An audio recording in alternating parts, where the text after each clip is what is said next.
In today's video, I'm going to teach you how to show pixel grid in Figma. If you've ever nudged a shape by a pixel and wondered whether it truly landed on a crisp boundary, this feature is for you. The pixel grid lets you see individual pixels when you're zoomed way in, so you can fine-tune edges, icons, and typography for razor-sharp results.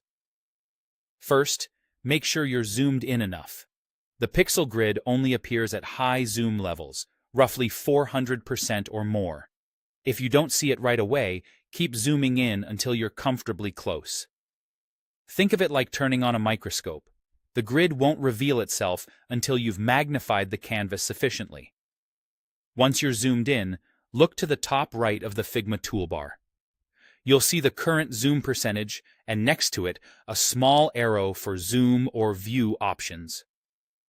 Click that arrow to open the menu. In the list, choose Pixel Grid to toggle it on.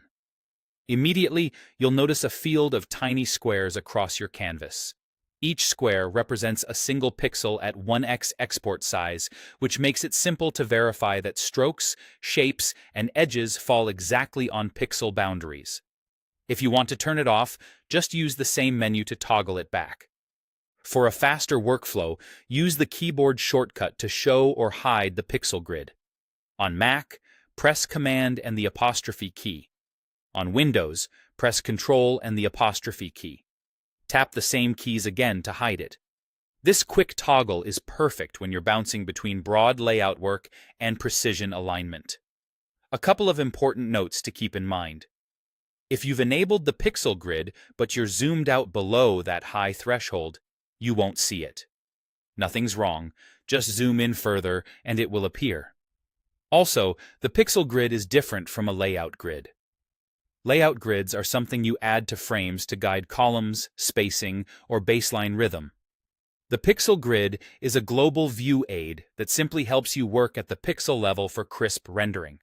If you want to take this precision a step further, you can enable Snap to Pixel Grid from that same View Options menu. Or use the shortcut, Shift plus Command and apostrophe on Mac, or Shift plus Control and apostrophe on Windows. With snapping on, shapes and edges will lock to whole pixels, helping you avoid blurry lines caused by half-pixel placement. That's it. With the pixel grid visible and snapping at your fingertips, you'll get clean, professional results every time.